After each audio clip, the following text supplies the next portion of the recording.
Hello दोस्तों, स्वागत है आप सभी का एक और नई वीडियो में। आज मैं आप सभी के लिए लेके आ गया हूँ एक बेहद ही अजीब और डरावनी घटना। एक ऐसी घटना जिसे सुन के आपके शरीर के रोंगटे खड़े हो जाएंगे। तो चलिए दोस्तों, शुरू करते हैं वीडियो। मैं बेहोश हो चुका था। मेरी आंखें जब धीरे धीरे खुलना शुरू हुई तो मुझे एक जानी पहचानी सी आवाज सुनाई दी। शिवांश, शिवांश, उठो ना, क्या हुआ तुम्हें? किससे डर रहे हो? मुझे वो आवाज जानी पहचानी लगती है और मैं उठकर ऊपर की ओर देखता हूँ और बोला, तुम? वो और कोई नहीं, एलिसिया थी। मैं उससे पूछता हूँ, तुम यहाँ क्या कर रही हो? तुम्हें अकेला कैसे आने देती? अगर तुम्हें कुछ हो जाता तो? हाँ, तो ज्यादा से ज्यादा क्या होता? मैं मर ही जाता ना, या फिर मिलता भी नहीं कभी। तुम ऐसे कभी नहीं थे, तो आज मेरे साथ ऐसी बदतमीजी क्यों कर रहे हो? अब देख लिया ना, यहाँ से चली जाओ तुम, प्लीज मुझे छोड़ दो यहाँ पे। मुझे डर था कि अगर मैंने एलिसिया को अपने साथ रखा तो कहीं उसका हाल भी रितिका की तरह ना हो जाए, इसीलिए मैं उसके साथ बुरा बर्ताव कर रहा था। हम दोनों बहस कर ही रहे कि ऊपर से किसी के दरवाजा खटखटाने की आवाज आ रही थी। हम दोनों का शरीर एकदम से सुन्न पड़ चुका था। एलिसिया के सर पर पसीने साफ देखे जा सकते थे। हम दोनों ऊपर देखने लगे और एलिसिया बोली, कौन हो सकता है? मैं कौन सा यहाँ पर डेली आता हूँ, मुझे नहीं पता। ठीक है, चलो ऊपर चलकर देखते हैं। हो सकता है कि कोई हमारी तरह यहाँ पर आकर फंस गया हो। लेकिन मेरा दिल ये मानने को तैयार नहीं था कि यहाँ पर हमारे अलावा कोई और है। एटलीस्ट कोई जिंदा इंसान तो बिल्कुल भी नहीं। एलिसिया कहती है, ना चाहते हुए भी मुझे जाना पड़ रहा है। एलिसिया दरअसल एक जिद्दी लड़की थी, पर वो कभी भी किसी का गलत नहीं सोचती थी और उसकी ये बात मुझे काफी पसंद भी थी। हम दोनों ऊपर जाने लगे। वह आवाज बहुत ही अजीब थी। ऊपर जाते वक्त वो आवाज पूरी तरीके से बदल गई। ध्यान से सुनने पर ऐसा लग रहा था कि कोई अपने नाखूनों से दरवाजों पर जोर जोर से खुरेद रहा हो। जब हम आवाज के अंत तक पहुंचे तो वो आवाज कहीं और से नहीं, बल्कि वो उसी कमरे से आ रही थी जिस कमरे में रितिका और मैं रुके हुए थे। वो कमरा था रूम नंबर 13। एलिसिया जैसे ही उस रूम का दरवाजा खोलने के लिए चलती है, मैं उसका हाथ पकड़ लेता हूँ, मत खोलो। और उसका हाथ पकड़ के मैं उसे फौरन नीचे लेकर आता हूँ और उसके बाद उसे बताता हूँ कि वही कमरा है जिस कमरे में मैं और रितिका रुके थे और इसी कमरे में रितिका की हालत खराब हुई थी। उस पर एलिसिया ने कहा, तो मुझे एक बात बताओ, अगर यहाँ जो कोई भी है तो उसने रितिका को ही क्यों चुना? मतलब कि ये कि उसने तुम्हें ही बचाया, बल्कि गलती तो तुम्हारी थी ना, गाड़ी तो तुम चला रहे थे, पर मरी रितिका क्यों आखिर? ये सुनने के बाद मेरा दिमाग और ज्यादा खराब हो गया और मैं अपना सर पकड़कर बैठ गया। एलिसिया कहती है, देखो शिवांश, मेरा इरादा तुम्हारे दिल को ठेस पहुंचाना नहीं था और ना ही तुम्हें दोषी ठहराना। मैंने बस इन बातों के बीच फंसी हुई मुश्किलों के सवाल बाहर निकाले हैं। देखो, वक्त बहुत कम है और सवाल बहुत सारे। पहले तुम मुझे ये बताओ कि वो सिक्योरिटी गार्ड का केबिन कहाँ है। तुम्हें पहले ये पता करना होगा कि वो सिक्योरिटी गार्ड आखिर कौन था। वो तुम दोनों के पीछे क्यों पड़ा हुआ था? हाँ, ठीक कह रही हो, चलो आगे चलते हैं। मैं आगे था और एलिसिया मेरे पीछे पीछे।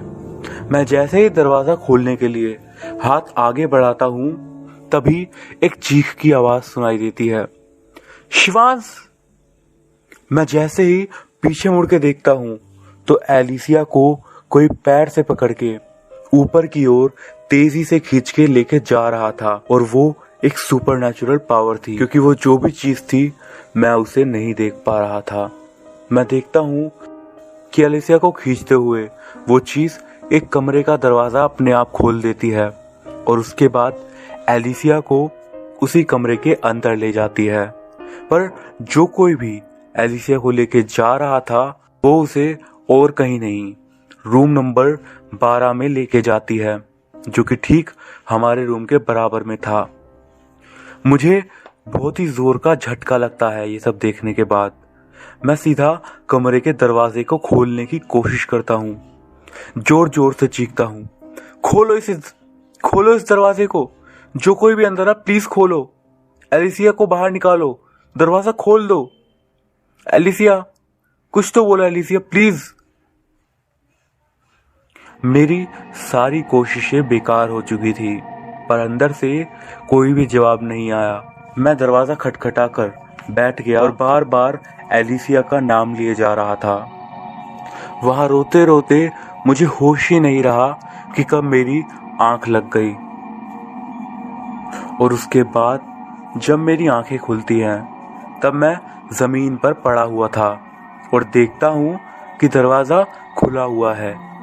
मैं फौरन उठ के कांपता हुआ अंदर जाता हूँ और वहीं जोर जोर से एलिसिया को चिल्लाकर बुलाने लगता हूँ।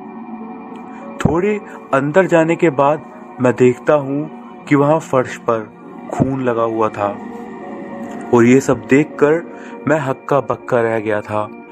मुझे डर लगने लगा था कि कहीं एलिसिया को कुछ ना हो गया हो। रूम देखने के बाद मैं रूम से बाहर निकलता हूँ और वहीं पर जोर जोर एलिसिया एलिसिया चिल्लाने लगता हूँ, लेकिन कोई भी जवाब नहीं आता। मैं चिल्ला ही रहा था कि मुझे अचानक से पीछे से किसी ने जोर से धक्का मारा और मैं सीधा जाकर दूसरे माले की सीढ़ी की ग्रिल से लटक गया। इससे पहले मैं ऊपर चढ़ पाता, मेरा हाथ छूट गया और मैं दूसरे माले से सीधा पहले माले पर आ गिरता हूँ। मेरी पीठ में बहुत तेज लगी थी और मैं दर्द के मारे कराह रहा था। मेरी आंखें खुल नहीं पा रही थी कि तभी मेरे पास किसी के दौड़ने की आवाज आती है और ध्यान से सुनने पर मैं देखता हूँ कि वो आवाज धीरे धीरे मेरी ओर ही बढ़ रही है। मैं कांपती हुई आवाज में बोलता हूँ, कौन है वहां पर? इतने में एक डरावनी सी मर्दानी आवाज में कोई बोलता है, अरे साहब, आप ठीक तो है ना? कहीं ज्यादा चोट तो नहीं आई आपको? हाँ भाई साहब, मैं ठीक हूँ, ज्यादा चोट नहीं आई। और इतने में ही वही मर्दानी आवाज एक भयानक डरावनी आवाज में बोलती है, तो साहब अब तैयार हो जाओ, बहुत बड़ी गलती कर दी तूने यहाँ पर आकर। इतने में मैं अपनी आंख जैसे तैसे रगड़ता हूँ और देखने की कोशिश करता हूँ और जैसे ही मैं देखने लगता हूँ तो देखता हूँ कि सामने वही उस कपल वाला आदमी खड़ा था। जैसे ही मैंने उसकी ओर देखा, मैं इससे पहले कुछ सोच पाता उससे पहले ही एक अनजान शक्ति ने मुझे पहले माले से नीचे धक्का दे दिया और उस धक्के से मैं सीधा नीचे ग्राउंड फ्लोर पर आकर गिर गया और फिर बेहोश हो गया। कुछ देर बाद मुझे होश आया तो मैं देखता हूँ कि मुझे कोई बेहोशी में से उठा रहा है और जब मुझे हल्का हल्का होश आने लगा और धीरे से मेरी आंखें खुली तो मैं देखता हूँ कि मुझे एलिसिया उठा रही थी और जोर जोर से रो रही थी। जैसे ही मैं हल्के होश में बाहर आता हूँ और समझ जाता हूँ कि ये आवाज एलिसिया की है, मैं तुरंत उठता हूँ और बोलता हूँ, तुम ठीक हो ना एलिसिया? कुछ हुआ तो नहीं तुम्हें? मैं डर ही गया था कि शायद मैं तुम्हें कभी नहीं देख पाऊंगा। मुझे लगा कि कहीं तुम्हारा हाल भी रितिका की तरह ना हो जाए। इतना कहकर मैं एलिसिया को गले लगा लेता हूँ और जोर जोर से रोने लगता हूँ और देखता हूँ कि एलिसिया के सर पर चोट लगी है। मैं उससे पूछता हूँ, तुम्हारे सर पे चोट कैसे लगी? और मेरे पूछते के साथ ही एलिसिया को पसीना आने लगता है। जो कोई भी मुझे अंदर कमरे में घसीट कर लेके गया था वो एक औरत थी। वो मुझे बेड के नीचे घसीट कर लेके जा ही रही थी और मैं आधे बेड के नीचे चली भी गई थी कि तभी मैंने पूरी ताकत से लगाई और वहां से उठी और भागी। मैं एक ही कदम आगे बढ़ी थी कि तभी मेरा पैर फिसला और मैं नीचे गिरकर बेहोश हो गई और ये चोट मुझे नीचे गिरने पर लगी थी। जब मुझे होश आया तो मैं रूम के बाहर पड़ी थी और जैसे तैसे लड़खड़ाती हुई मैं उठी और तुम्हें दूसरे माले से नीचे बेहोश पड़ा हुआ देखा। मैं तुरंत दूसरे माले से नीचे और यहाँ आकर तुम्हें उठाने लगी, लेकिन तुम कोई जवाब नहीं दे रहे थे। मैं काफी समय से तुम्हें उठाने की कोशिश कर रही हूँ। मैं उठा और फोन निकालकर टाइम देखा तो रात के 3 बज चुके थे। मैं समझ गया था कि अब जो भी होगा वो बहुत ही खतरनाक होगा, क्योंकि पिछली बार भी 3 बजे के बाद से ही हादसे दुगुने हो चुके थे। मैं सोच ही रहा था कि तभी उन्हीं कबल की हमारे चारों ओर से आवाजें आने लगी, जो कि जोर जोर से चिल्ला रहे थे, मदद करो, हमारी मदद करो। सर अपनी कार रोको ना, प्लीज हमारी मदद कर दो। अब कहाँ जाओगे बच के? अब बचकर कहाँ जाओगे? मैंने एलिसिया से कहा, भागो, ये वही आत्माएं हैं। लेकिन हम भाग नहीं पाए, इसीलिए हम डर से रिसेप्शन के पीछे जाकर छुप गए। आवाजें बढ़ती जा रही थी और इन्हीं आवाजों के बीच मेरा हाथ रिसेप्शन के डोर पर लगता है और मुझे वहां पर एक चाबी मिलती है। वो चाबी रूम नंबर 12 की थी। मुझे पता नहीं क्या सोचता है और मैं वो चाबी अपनी जेब में रख लेता हूँ। अचानक से आवाजें आनी बंद हो गईं और मैं झांक के देखता हूँ तो सब शांत हो चुका था। पर मुझे क्या पता था कि ये शांति तूफान आने से पहले की थी। मैं झांकते हुए एलिसिया को बुलाता हूँ और बोलता हूँ, एलिसिया चलो उठो, सब कुछ शांत हो गया है। लेकिन एलिसिया कोई भी जवाब नहीं देती और मैं उसकी तरफ जैसे ही देखता हूँ तो वहाँ पर एलिसिया नहीं थी, बल्कि एक सिक्योरिटी गार्ड बैठा हुआ था और मुझे देखते के साथ ही वो बोलने लगता है, अरे साहब, कहाँ जाने की बात हो रही है? अभी तो हमारी खातिरदारी पूरी ही नहीं हुई। इतना बोल के वो मुझे अपनी खून भरी लाल आंखों से देखे जा रहा था और उसकी नजरों के खौफ से मैं पसीने से तरबतर हो गया था।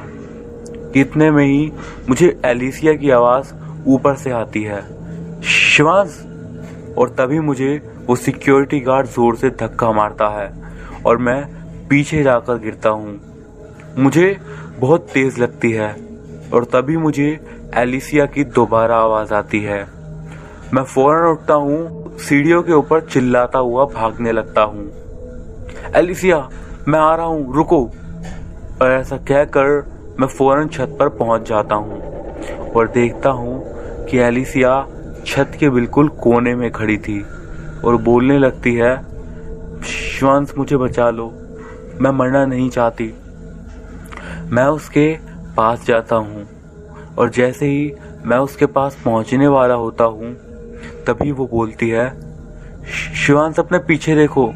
मैं पीछे मुड़कर देखता हूँ और वहाँ पर वही 2 कपल और सिक्योरिटी गार्ड खड़े हुए थे और इतने में ही एलिसिया का पैर फिसल जाता है और लेकिन मैं उसके गिरने से पहले ही उसका हाथ पकड़ लेता हूँ। एलिसिया हवा में लटक जाती है और वो तीनों आत्माएं मेरे पास आ रही थी। जब वो मेरे बिल्कुल करीब आ गए तो मैं भी एलिसिया के साथ ही नीचे गिर गया। मुझे नहीं पता कि कैसे, लेकिन हम लोग जिंदा बच गए। हमने ज्यादा वक्त बर्बाद नहीं किया और सीधा कार की ओर भागे। हमारे भागते के साथ ही वो तीनों आत्माएं हमारे सामने आ चुकी थी। डर के मारे हम लोग वापस रिजॉर्ट के अंदर भागे और हम इतना तेज दौड़ रहे थे कि हमें पता भी नहीं चला कि हम कौन से रूम में घुस गए। लेकिन ध्यान से जब हमने उस रूम को देखा तो हमें पता चला कि वो रूम और किसी का नहीं बल्कि सिक्योरिटी गार्ड का रूम था। यानी कि ये वही रूम था जहां पर हमें आना था। मैंने एलिसिया से बोला, यहाँ कुछ ना कुछ तो ज़रूर मिलेगा। उस सिक्योरिटी गार्ड के बारे में तो ज़्यादा वक्त बर्बाद नहीं करते हैं। कमरे में ज़्यादा सामान नहीं था और ना ही ज़्यादा बड़ा कमरा था। सामान भले ही थोड़ा है, पर हमारे सवालों के सामने ये सामान भी एक बहुत बड़ा सा पहाड़ लग रहा था। और ऊपर से वो कमरा आधे से ज़्यादा जला हुआ था। हम दोनों ने काम बांट लिए और लेफ्ट में धरे हुए सामान को मैं और राइट में रखे हुए सामान को एलिसिया देखने लगी। कमरे में एक जंग खाई हुई अलमीरा थी, जो कि जंग लगने की वजह से खुल नहीं रही थी। मैंने एलिसिया से कहा, ज़रा मदद करो, और फिर हम दोनों ने एक दूसरे की मदद करके उस अलमीरा को खोल लिया। और जब वो खुली तो हमने देखा कि उस अलमीरा के अंदर सिक्योरिटी गार्ड की सिक्योरिटी ड्रेस थी और अलमीरा का लॉकर भी खुला हुआ था। उसमें हमने देखा तो उसमें कुछ सिक्के पड़े हुए थे और उन सिक्कों को देखकर ये पता चल रहा था कि इस जगह के जलने के बाद यहाँ पर कोई भी इन्वेस्टिगेशन शायद नहीं हुई है। लॉकर के अंदर हाथ डालने पर मुझे एक और चाबी मिली, जो कि शायद किसी और लॉकर या फिर किसी छोटे ताले की थी।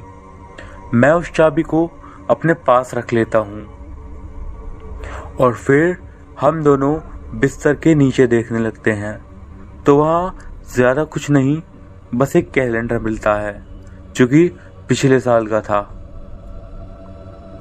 फिर हम दीवार पर लगी शेल्फ को देखते हैं और वहाँ भी हमें कुछ खास नहीं मिला।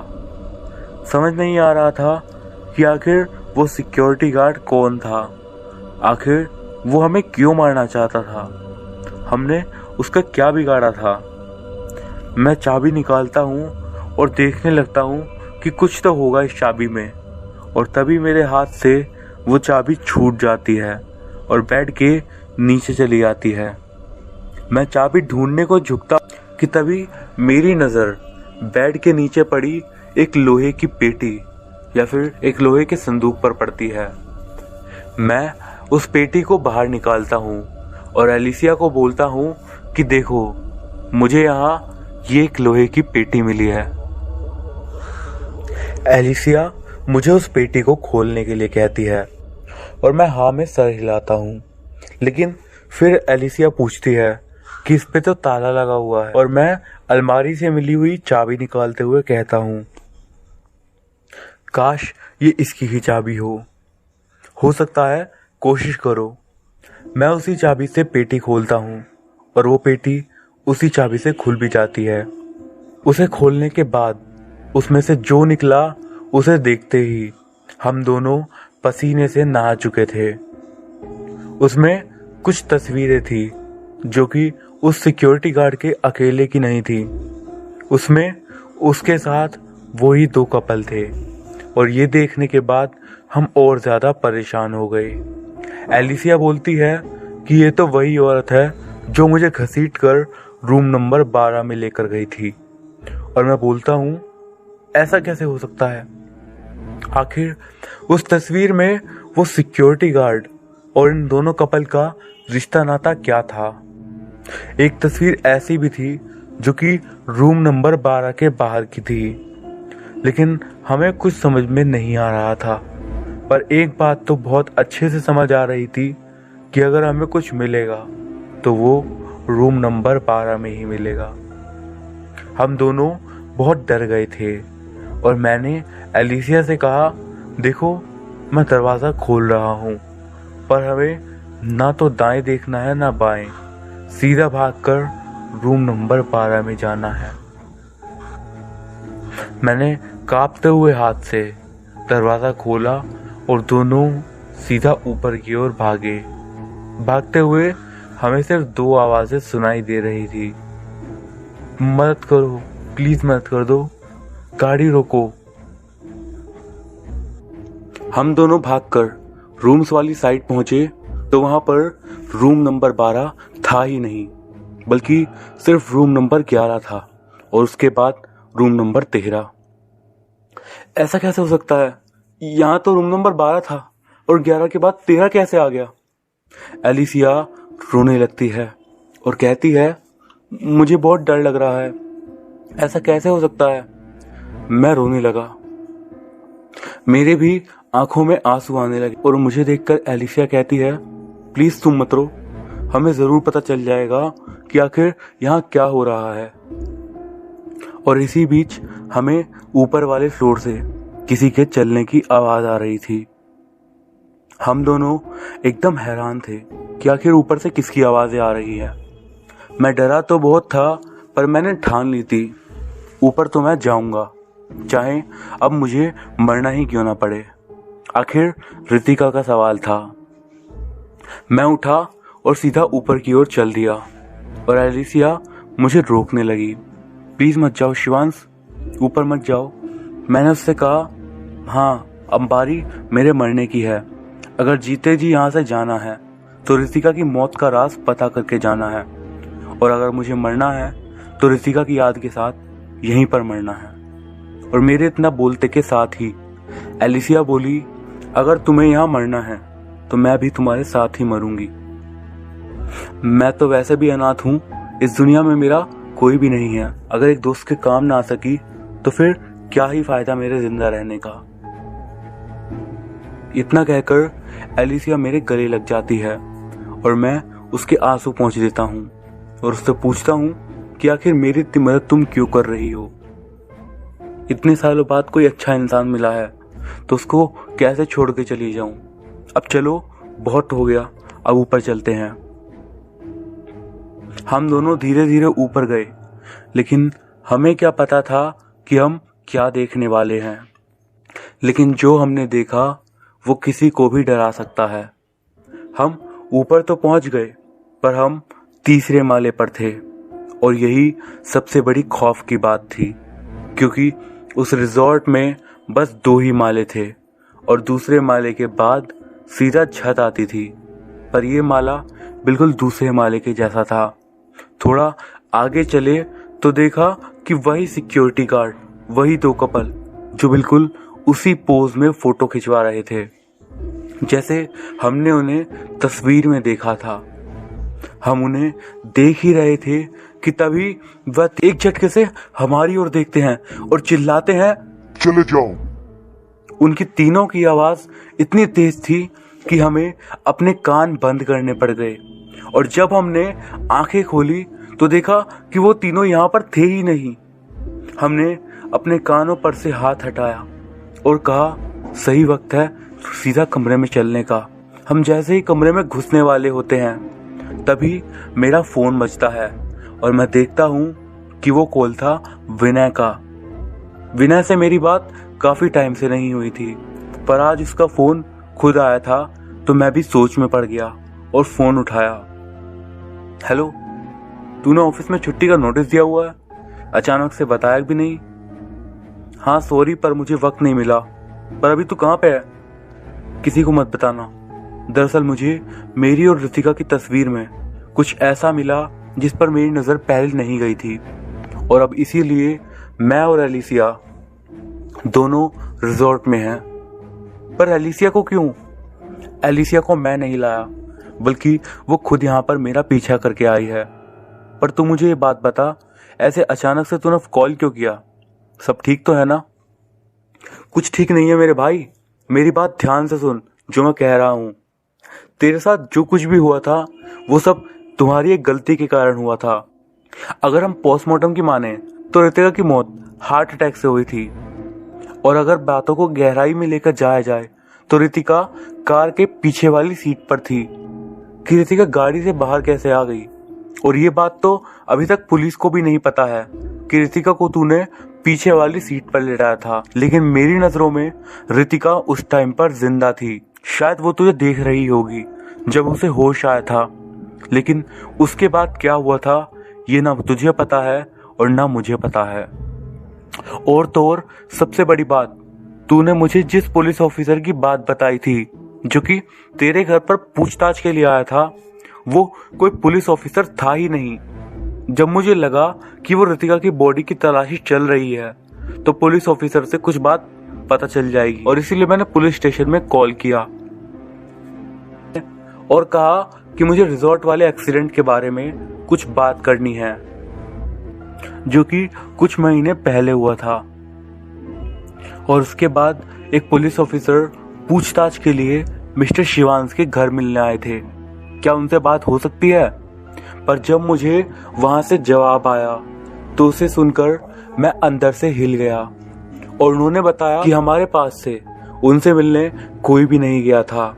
शायद उनको कुछ गलतफहमी हुई है और जिस तरीके से एक्सीडेंट हुआ था वो एक एक्सीडेंट ही था और उसी एक्सीडेंट में उनकी पत्नी की डेथ हो गई थी और हमने वो केस वहीं के वहीं रोक दिया था।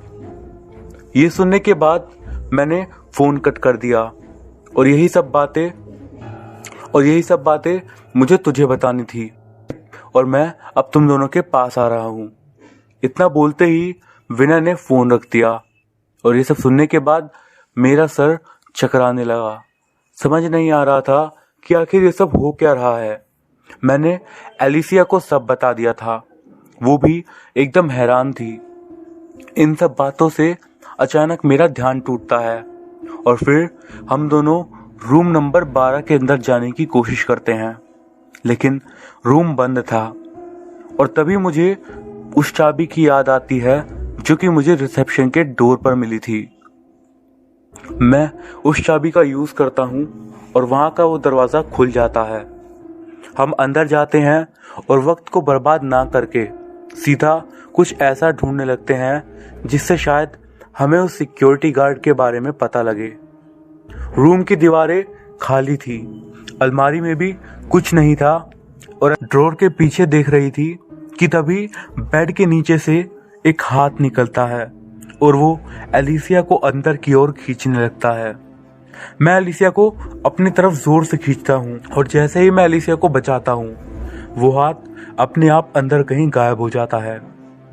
पता नहीं मुझे क्या सूझता है और मैं बेड के नीचे झांकता हूँ और मुझे उस बेड के नीचे भी एक लोहे की पेटी मिलती है।